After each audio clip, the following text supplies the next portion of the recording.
டெல்லி ஜந்தர் மந்தரில் விரைவில் மீண்டும் போராட்டம் தொடங்கும் என கரப்பான் ஜனதா கட்சி தலைவர் அபிஜித் திப்கே தெரிவித்துள்ளார். டெல்லியில் பேட்டியளித்த அவர், ஜந்தர் மந்தர் போராட்டத்தின் 2வது சீசன் எப்போது தொடங்கும் என பலர் இன்ஸ்டாகிராமில் கேட்பதாகவும், விரைவில் 2வது சீசன் தொடங்கும் எனவும் கூறினார். மத்திய உள்துறை அமைச்சர் அமித்ஷா நாடாளுமன்றத்தை விட்டு ஓடுவது ஏன் எனவும், அவர் நாடாளுமன்றத்துக்கு வந்து டெல்லி மாணாக்கர் போராட்டம் தொடர்பாக பேசியிருக்க வேண்டும் எனவும் அபிஜித் திப்கே தெரிவித்தார். திருப்பதி ஏழுமலையானை ஒரே நாளில் இருமுறை தரிசிப்பதற்கான டிக்கெட் விரைவில் இணையதளத்தில் வெளியாக உள்ளது. திருப்பதி ஏழுமலையான் கோயிலில் நவம்பர் 16ஆம் தேதி புஷ்பயாகம் நடைபெறவுள்ளது.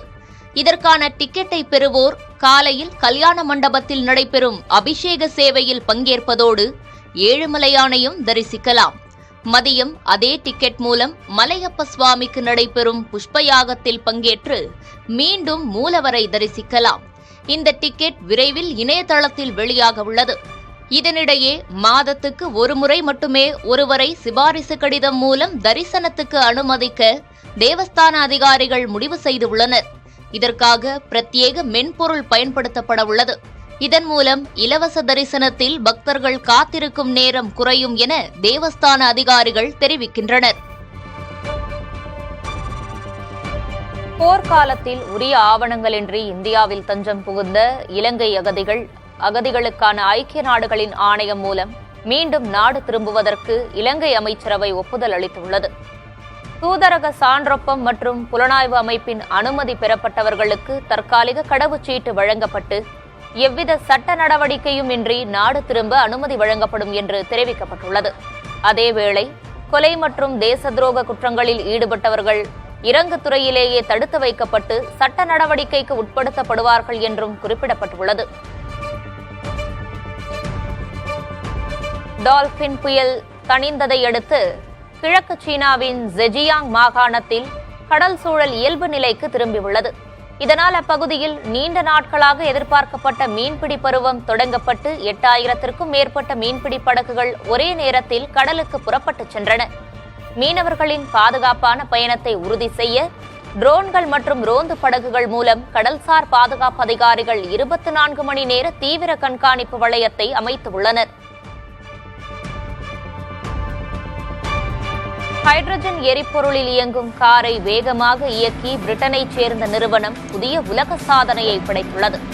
அமெரிக்காவின் உட்டா மாகாணத்தில் உள்ள கோன்வில் உப்பு சமவெளியில் பிரிட்டன் பொறியியல் நிறுவனமான ஜேசிபியின் ஹைட்ரோமேக்ஸ் கார் மணிக்கு 653.9 கிலோமீட்டர் வேகத்தில் இயக்கப்பட்டு உலக சாதனை படைக்கப்பட்டுள்ளது. 2 ஹைட்ரஜன் உள் எரிப்பு இயந்திரங்கள் மூலம் 1600 குதிரை திறன் கொண்ட இக்காரை முன்னாள் பிரிட்டன் விமானப்படை அதிகாரி ஆண்டி கிரீன் இயக்கினார். இவர் 1997ஆம் ஆண்டில் ட்ரஸ் SSC மூலம் நிலத்தில் மணிக்கு 1228 கிலோமீட்டர் வேகத்தை எட்டி ஒலியின் வேகத்தை கடந்த முதல் நபர் என்ற சாதனையை படைத்தவர்.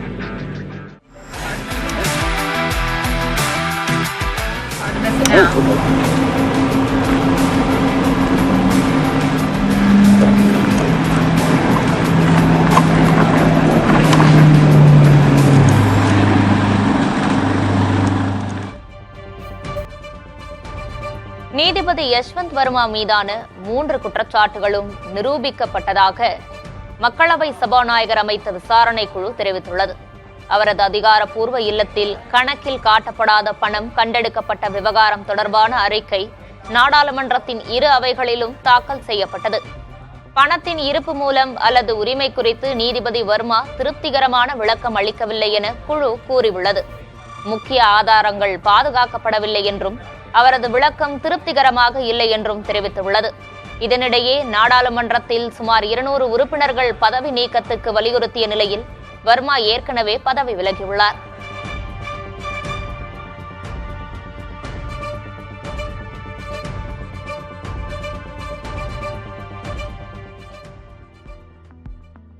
எல்னினோ தாக்கத்தையும் தாண்டி 2025-26 நிதியாண்டின் 2ஆம் காலாண்டில் ஆந்திர பிரதேசம் 10.7 விழுக்காடு பொருளாதார வளர்ச்சியை பதிவு செய்துள்ளது. ஆந்திர பிரதேச திட்டமிடுதல் துறை வெளியிட்ட ஜூலை மாதத்துக்கான அதிகாரப்பூர்வ அறிக்கையின்படி வேளாண் துறை அதிகபட்சமாக 13.5 விழுக்காடும், தொழில்துறை 10.6 விழுக்காடும் மற்றும் சேவைத்துறை 9.9 விழுக்காடும் வளர்ச்சி அடைந்துள்ளன. மாநிலத்தின் உண்மையான மொத்த உற்பத்தி வளர்ச்சி 9.9 விழுக்காடாக உயர்ந்து தேசிய சராசரியை விட அதிகமாக உள்ளது. 15 விழுக்காடு வளர்ச்சி என்னும் இலக்கை அடைய விரிவான திட்டங்களை வகுக்க முதல்வர் சந்திரபாபு நாயுடு அதிகாரிகளுக்கு உத்தரவிட்டுள்ளார். டெல்லி அருகே நொய்டாவில் விமான நிலையத்தில் வெள்ளம் தேங்கியது அரசியல் சர்ச்சையாகியுள்ளது. வெள்ளம் தேங்கிய காட்சிகளை சுட்டிக்காட்டி எக்ஸ் தளத்தில் பதிவிட்டுள்ள சமாஜ்வாதி தலைவர் அகிலேஷ் யாதவ், விமான நிலையத்தில் இனி படகு ஓடுமா என கேலியாக பேசியுள்ளார். பாஜக அரசுகள் எங்கெல்லாம் உள்ளனவோ அங்கெல்லாம் ஊழலும் இருக்கும் என்பது உறுதியாகி உள்ளது என்று அகிலேஷ் கூறினார். ஆனால் தண்ணீர் 30 நிமிடம் மட்டுமே தேங்கி இருந்ததாகவும் விரைவாக அது அகற்றப்பட்டு விட்டதாகவும் விமான நிலைய நிர்வாகம் விளக்கமளித்துள்ளது.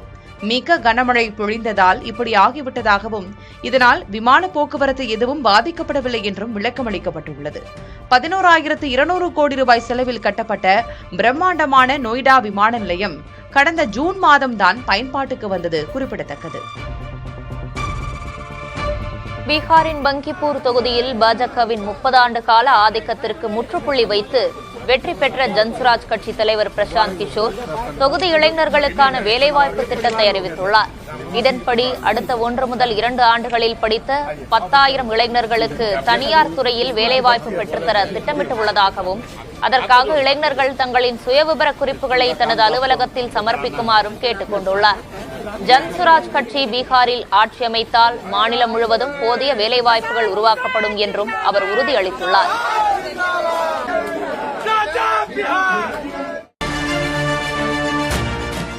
உணவு உள்ளிட்ட பல பொருட்களை மிக விரைவில் வீட்டிற்கே நேரடியாக கொண்டு வந்து தரும் தொழில் பெரும் வளர்ச்சி கண்டு வரும் நிலையில் அடுத்து மருத்துவ சேவையும் வீடு தேடி வருவது பரவலாகி வருகிறது. போன் செய்தால் 20 நிமிடம் முதல் 1 மணி நேரத்திற்குள் வீட்டிற்கு மருத்துவர்கள் வரும் சேவையை பல நிறுவனங்கள் அறிமுகப்படுத்தி வருகின்றன.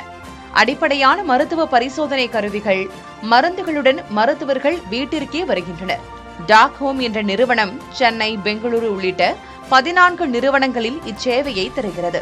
கைனோ health, doc home, doctor Dada என பல நிறுவனங்கள் இது போன்ற சேவையை அளித்து வருகின்றன. Apollo, Medanta, Max health care போன்ற பிரபல மருத்துவமனைகளை கூட டெல்லி, மும்பை போன்ற நகரங்களில் அழைத்த அதே நாளில் மருத்துவரை அனுப்பும் சேவையை அளித்து வருகின்றன.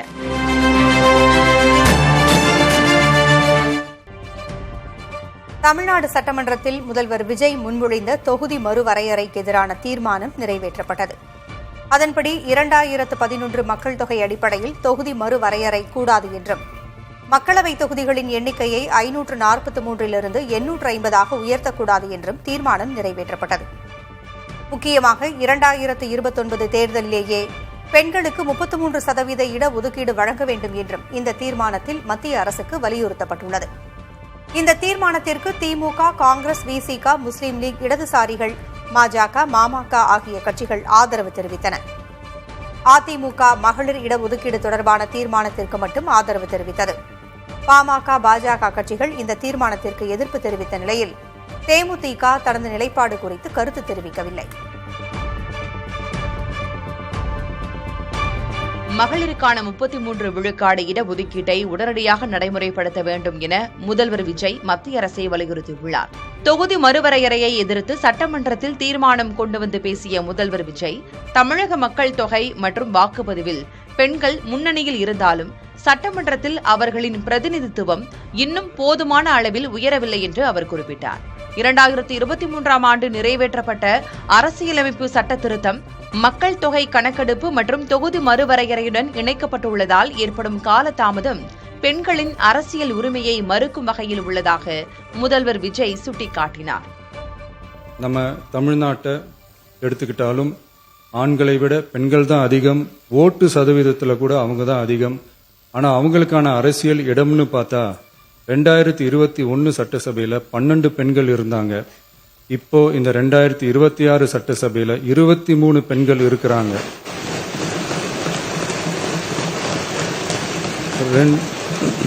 2 மடங்கு ஆகி இருக்கு. ஆனாலும் சதவீத கணக்குப்படி பெருசா உயரல.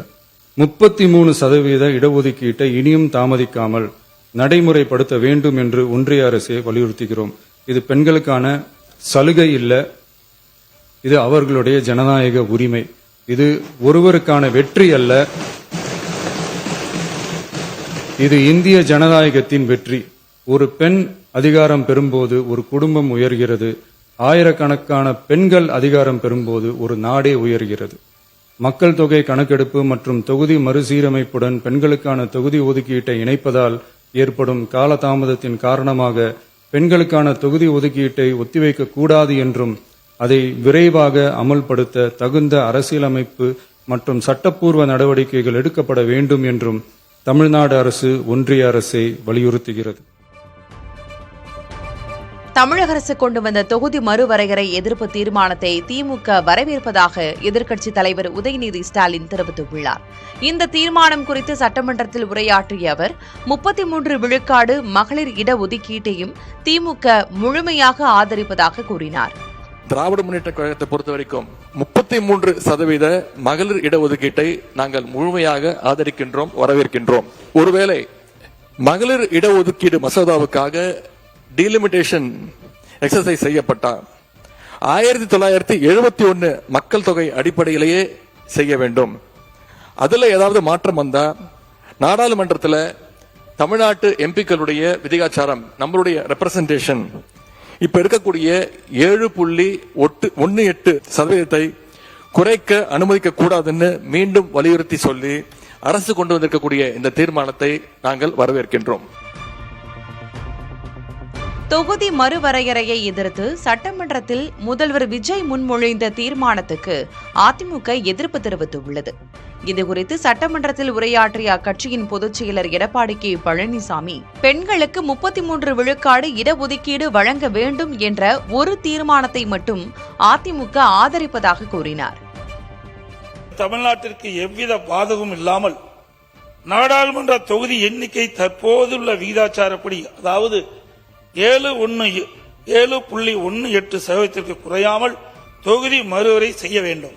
மத்திய அரசு கொண்டு வரவுள்ள தொகுதி மறுவரையில் தமிழ்நாட்டிற்கு சாதகமா உள்ளதா பாதகமா உள்ளதா என்பது பற்றி எதுவுமே தெரியாத நிலையில் அரசியல் காரணங்களுக்காக தமிழக வெற்றிக் கழக அரசு கொண்டு வந்த இந்த தீர்மானத்தை அனைத்து இந்திய அண்ணா திராவிட முன்னேற்ற கழகம் எதிர்க்கின்றது. நாடாளுமன்றத்திலும் சட்டமன்றத்திலும் 33% பெண்களுக்கு இடஒதுக்கீடு வழங்க வேண்டும் என்ற அந்த தீர்மானத்தை மட்டும் ஆதரித்து அமர்கின்றேன். தமிழ் பேசுவதில் எனக்கு தடங்கல் உள்ளது, கொஞ்சம் ஆவேசப்பட்டது உண்மைதான் என அமைச்சர் மரிய வில்சன் தெரிவித்துள்ளார். பட்ஜெட் தாக்கலின் போது மரிய வில்சன் தமிழில் பேசியது விவாதமானது. அதுகுறித்து சட்டமன்ற கூட்டத்தொடரில் விளக்கமளித்த அவர், இதுதான் எனக்கு முதன்முறை என்பதால் இனிமேல் திருத்திக் கொள்வேன் என்றார். பிடிஆர் சார் அவரையும் என்னையும் ஒப்பிட்டு சில கருத்துக்கள் இங்கே சொன்னாங்க. நாங்கள் டிஸ்கஸ் பண்ணோம். Yes, language is a barrier தான் எனக்கு, அதை நான் மறுக்கல. அன்னைக்கு கொஞ்சம் ஆவசப்பட்டது உண்மைதான். நானும் தமிழ் மொழி, தாய்மொழி எல்லாம் தமிழ் தான். ஆனால் பூண்டி கலைவணன் சார் சொன்ன மாதிரி நான் வளர்ந்தது திருவாரூர், பிறந்தது பாண்டிச்சேரி, படித்தது சென்னை, இப்போ என்னை தத்து எடுத்தது ஆர்கே நகர். இந்த 4 இடத்துலையும் நான் சுற்றி வந்திருக்கிறேன், ஒரு இடத்துல இல்லை. இட்ஸ் ஃபர்ஸ்ட் டைம் எங்களுக்கு, இது வெரி ஃபர்ஸ்ட் டைம். இந்த ஃபர்ஸ்ட் டைமில் நாங்கள் திருத்திப்போம், சில விஷயங்கள் நாங்கள் கற்றுப்போம் உங்கள்கிட்டருந்து. திட்டங்களின் பெயர் மாற்றம் குறித்து வேளாண் துறை அமைச்சர் வினோத் சட்டமன்றத்தில் விளக்கமளித்தார். அதன்படி ஏற்கனவே உள்ள சில திட்டங்கள் விவசாயிகளிடம் போதிய வரவேற்பு இல்லாததால் அவர்களின் கோரிக்கைகளை ஏற்றே பெயர் மாற்றம் செய்யப்பட்டதாக கூறினார்.